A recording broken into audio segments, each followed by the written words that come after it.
My name is Linda Forand and welcome to Animal Adventures!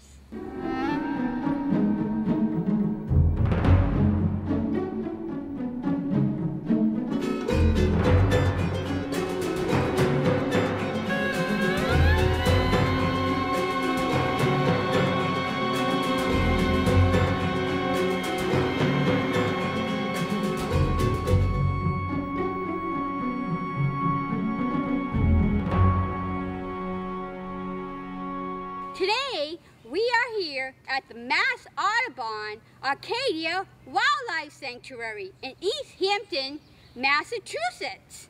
And we're here, we're going to explore all the stuff in nature here and to go hiking and to have such a great time on this beautiful day at Mass Audubon Arcadia Wildlife Sanctuary. So come on and join me.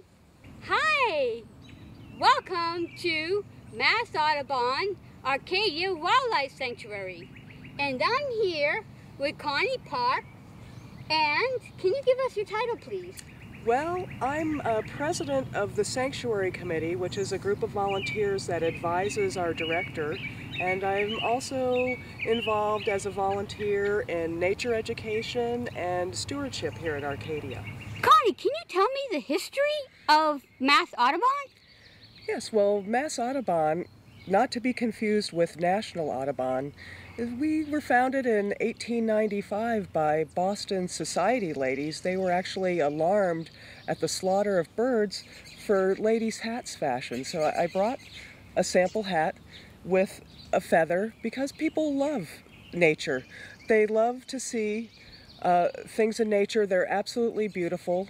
And at one time, everybody wore a hat. Again, we're kind of away from that hat fashion, but in 1895, thousands and thousands and thousands of birds were slaughtered for feathers for ladies' hats. And this is just a sample of a feather. These women got together. They got their society list, they organized teas, and they got people to get together, and they influenced the legislature, and they passed a Migratory Bird Act, which protects birds against hunting. And so in the state of Massachusetts, and I think maybe federally, it's illegal to possess feathers of birds that migrate. I am not in violation at the moment because this happens to be a feather of a bird that does not migrate, namely a wild turkey. But, you know, this is where it all started with Mass Audubon.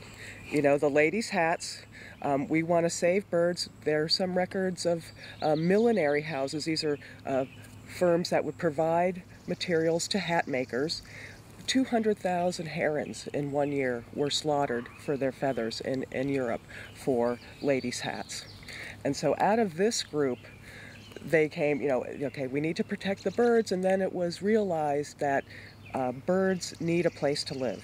We call that habitat, and that some of the habitats were disappearing, and that's grew into Mass Audubon's mission to connect people to nature and to protect the nature of Massachusetts. And so they weren't at first in the, you know, protecting land wasn't the primary mission, but once they realized that we need to educate people, you know, education and advocacy to protect birds was the first mission. Then they realized without habitat we wouldn't have birds. And so a system of sanctuaries was built out over the state. And again, this is only within the Commonwealth of Massachusetts, this organization. They were able to get people to donate land. And in fact, Arcadia Wildlife Sanctuary became part of Mass Audubon in 1944. But even before that, the gentleman who lived here, Leroy Combs, recognized that habitat was disappearing. When he moved to this area in 1902, there were 2 wood duck pairs that were nesting. He was able to protect the habitat, keep hunters away, protect them from hunting, and within a couple decades there were 400 nesting pairs of wood ducks. And so, you know, conservation works. And The sanctuary became part of Mass Audubon in the 40s when a Harvard professor, Zachariah Chafee, and his wife negotiated with Leroy Combs to purchase the property and donate it to Mass Audubon. They did that in honor of their son, who had died a few years previously. So their gift in memory of their son continues to give, because the sanctuary is open to the public. We're located in Northampton and East Hampton, Massachusetts, and again, Mass Audubon is able to do this work through the support of their members. However, if you're a resident of a town where the sanctuary is located, you don't have to be a member of Mass Audubon to enjoy the trails for free. We have a, townies come free type of a policy. So, East Hampton, I think there may be 20,000, 15,000, 20,000 people who live there. Northampton has about 30,000 people. So, maybe 50,000 people within walking distance, are welcome to come and visit. And we hope that everybody learns about these opportunities and takes advantage of them, because it's, we're kind of surprised that people don't know about Arcadia. We're right here in the heart of Northampton, a beautiful location. We started with just 44 acres, a farmhouse and a tobacco barn, and, again, a wildlife sanctuary already established, but since then, with the help of generous support, we've been able to add to our holdings and purchased land in the meadows, so we're up to almost 770 acres nearly of protected land. And what's very special about Arcadia in my mind is that the habitats we're protecting are floodplains. And floodplains, they're level, they're well watered, rich soils, they're either farmed or they're built. Cities are built on them, and it's very special to have such a large area of floodplain forest preserved here at Arcadia. It's a special habitat. Mass Audubon strictly operates within the borders of Massachusetts. So we have over 50 wildlife sanctuaries and other properties that we manage. We have nature centers. Arcadia is the flagship sanctuary for the Connecticut River Valley. So there are a number of other sanctuaries that are less, they have less visitor services. So here at Arcadia, you come, there's a parking area, there's picnic tables, there's a nature center where you can borrow binoculars or field guides to go on a tour. We also have a bug spray, we have restrooms. We even have one of the few Mass Audubon nature nursery schools where children can come into an indoor-outdoor classroom and immerse themselves in nature and learn about it. We also have a wonderful day camp and many public programs, from birding walks to hiking. Also, we have scout groups, children's programs. We have a couple special festivals yearly, our winter solstice celebration.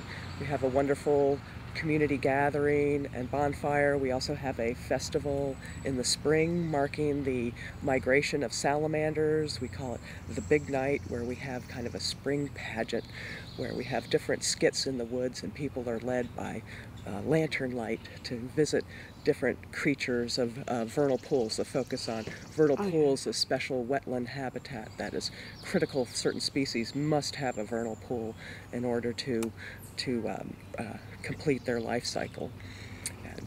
And wonderful, with 5 miles of hiking trails and some beautiful sights. I'd love to take you to the observation tower that overlooks Arcadia Marsh and help interpret some of that. So if somebody was interested in the programs that are coming to Arcadia, can we have like the address and website? Yes, Mass Audubon, again, operates many sanctuaries statewide. They have a wonderful website, www.massaudubon.org, and you can actually select a sanctuary from that. They also have some organization-wide programs that a resource for people studying nature in even at high level. So there's a number of rare plants that are monitored here. There's also some scientific studies of land use and the impact of the land use on the vegetation. There was a study done on chickadees, even the dominant hierarchy of chickadees and how they select mates and things. So there's been a long history of scientific research on the sanctuaries. Also this outreach to school groups. We have a large school education program where we can have naturalists come into the classroom. If someone wants to to call Arcadia, what's the telephone number? And then if somebody wanted to come, what's the address? Right. Well, our address is 127 Combs Road. We're located right on the border between East Hampton and Northampton, so our mailing address is East Hampton, Mass. 01027. The phone number, 413-584-3009, will give you the registrar. There's also a toll-free number that you could probably pick up off the website, too, to save the phone cost if you want.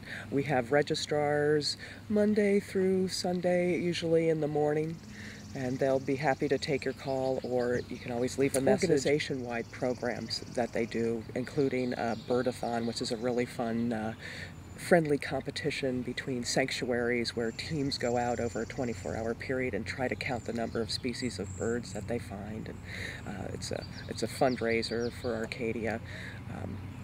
There's also have a series of Discovery Days, just to get the word out, what a wonderful organization it is. I mean, I've been a member for many years, and I kind of view it as a series of country clubs across the Commonwealth, where your card allows you this access to these, beautiful areas. They're just, I think, I forget the exact numbers, but, many tens of thousands of acres have been protected. Mass Audubon also works with landowners, wishing to protect their land, to get conservation easements on it. There's quite a land protection division. There's a whole science division. Fairly famous is the work done with piping plovers on the Cape. Again, these were beach nesting. Here's a map of Arcadia, and you come in from Route 5 or Route 10 along these country roads, and you come to Combs Road, again, recognizing the Leroy Combs, who had a wildlife sanctuary here even before Mass Audubon was involved. And then there's wonderful trails. We have trail guides inside. But here at Arcadia, we've got some wooded areas. We've got a lot of wetlands. We've got what is, in effect, we're bordering the oxbow of the Connecticut River. This was a famous feature that was formed actually in 1842 after a spring flood cut off this 300 acres that used to be part of Hadley. Now it's part of Northampton. But before 1840 cut off oxbow, 800 years ago there was an ancient oxbow, an ancient Connecticut River used to flow through this area. And so this is very wet and swampy, and actually was very difficult for farming. So this was one of the last areas of the meadows to be farmed, and in fact the people tried several dikes and diversions of the river to make this more suitable for farming. Now we're able to protect most of this land and establish it as in native grasses. So this is providing a habitat which used to be much more widespread across Massachusetts, namely open field agricultural hay fields, that there are certain birds that must have a large expanse of grassland in order to nest. And by protecting this land, we're able to build up the acreages so that we're attracting upland sandpipers and meadowlarks for the first time in many years. Aside from Arcadia, to see grassland birds, you'd have to go to Barnes Air Force Base or Westover Air Force Base. Those are the only areas left in the Connecticut Valley that have the extensive acreage of grasslands to support those important species. People can identify a rose by the thorns, or technically they're prickles, but that doesn't sound very poetic. They're often pink or white. Telling a species often depends maybe on these little leaf characters on the edge of the leaf. These little stipules might determine exactly which type of rose. It could be a Virginia rose or a pasture rose. But you don't have to be an expert to see the prickles and to think rose. I always tell people they have a lot more botanical knowledge than they realize. And somebody asked, how can deer eat my roses because of these prickles? I mean, doesn't it hurt their throat?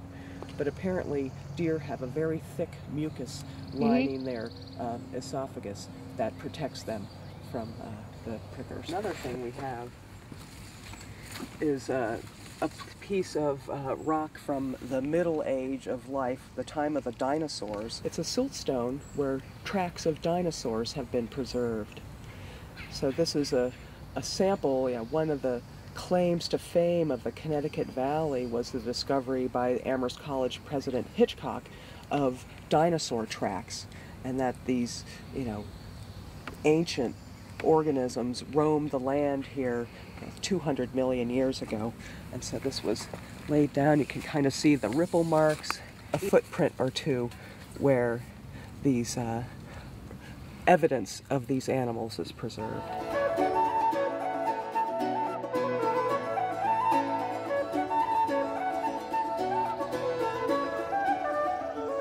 This doesn't really look like much of a bird's nest to me. And look, and you can see up in the top, there's a little mouse there. I don't know if you can see up to the top or not. Oh, there he is. And so it's surprising what you might find in a bird box. And again, these are often maintained by our conservation caretaker or volunteers. It looks like a little white-footed mouse has somehow gotten up this pole into the box. I don't know if it's... He looks perfectly content in there. He looks a little scared. So Arcadia Marsh provides an important habitat, especially for migratory birds, waterfowl. During the duck migration, many different species come through here. Last year with the Hurricane Irene, it wiped out the wild rice, which provides important food source for a lot of birds. I hear the kingfisher, the belted kingfisher, across the way. It looks like a pair of them.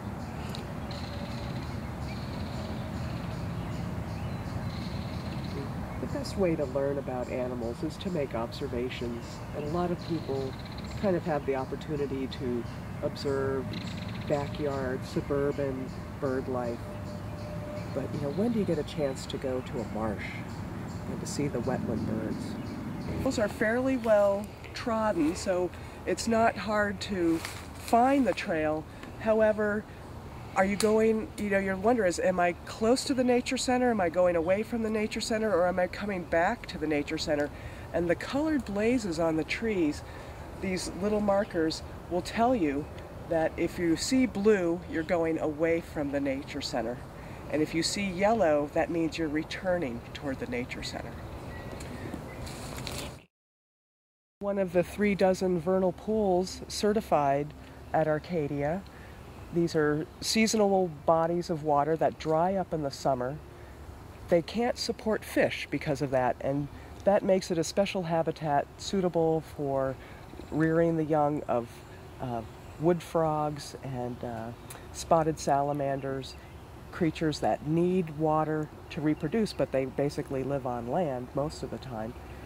So they can come to the vernal pool, lay their eggs. If they're lucky, the young will grow fast enough and quick enough to be able to emerge before the vernal pool dries up.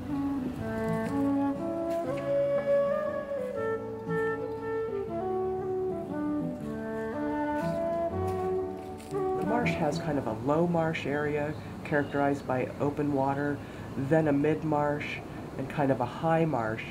And what they found over 30 years is that conservation of the land has led to the development of full marsh zones in these protected areas.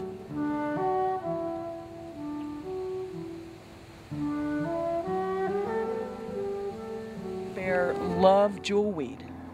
Again, a lot of people know jewelweed makes the yellow flowers and then the fruits that pop when you touch them. A lot of people maybe know Jack in the Pulpit too. It has a wonderful little flower here. We've got the developing fruits that will turn scarlet red. Okay. The root, Indian turnip. Bears aren't deterred, however, by the calcium oxalate crystals in the roots and will relish eating jack-in-the-pulpit as well as jewelweed during the summer. I'm not sure if the bears are really after the seeds or the nice tender foliage.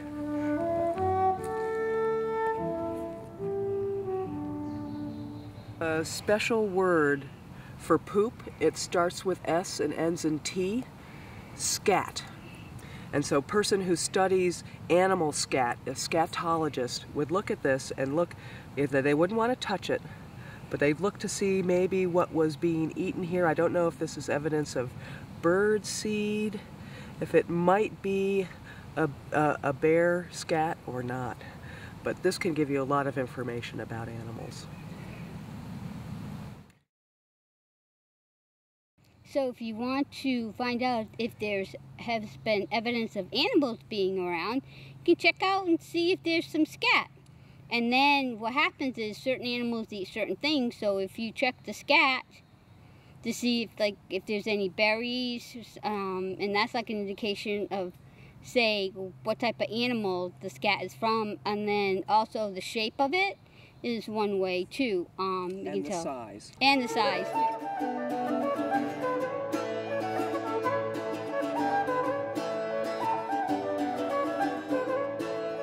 Mass Audubon sanctuaries, we've gotten some support from the Museum of Library Studies to install a sensory trail. This is a trail that people of differing abilities, if you're in a wheelchair or perhaps you're blind, this is an area for you to come and experience nature on your own. We take it for granted being able to walk in the woods, but for some people, being alone in the woods is a very novel experience, a very rare opportunity. And so there's a telephone number you can call on your cell phone to get interpretation of the number of stops here along our wonderful boardwalk by our vernal pool and into the field habitat. So we're very happy to be able to offer this and hope more people take advantage of it. So anyone can explore nature here at Mass Audubon Arcadia Wildlife Sanctuary. And some other tree, the little horizontal bands of these breathing pores that allow oxygen to get into the tree so it can live.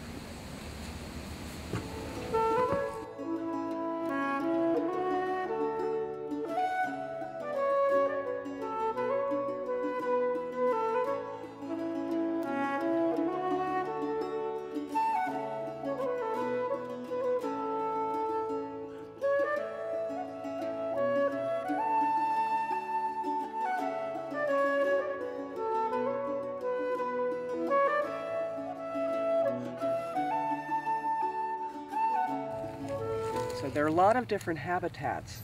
Some live in the forest and they can often be found by rolling a log and looking underneath. Yeah, I think I saw Here we have a redback salamander, and they've done studies where they've looked at animals in the forest and they weighed them all up. And the thing that had the most mass in like an acre of forest was redback salamanders. Now, a lot of people maybe have never ever seen a salamander, let alone to think that they were the most abundant animal in the forests in Massachusetts. But they play an important role in cycling things. These particular salamanders actually spend their whole life on land. They lay their eggs on land and they mature on land. And so they're different from some of the spotted salamanders that would use the vernal pools to carry out their life cycle. These salamanders are called mole salamanders because, like moles, they spend most of their life underground. But we'll want to make sure to replace this log as its habitat for them to come back. So depending on what type of salamander, it may have like a different life cycle. Yep, and they can be different sizes, but a lot of people also don't realize that these animals can live quite a long time. They might live 7, 10, several years on land. Just fascinating. The more you learn about animals, the more you want to learn. Definitely. Thank you for watching Animal Adventures. And until the next time, have your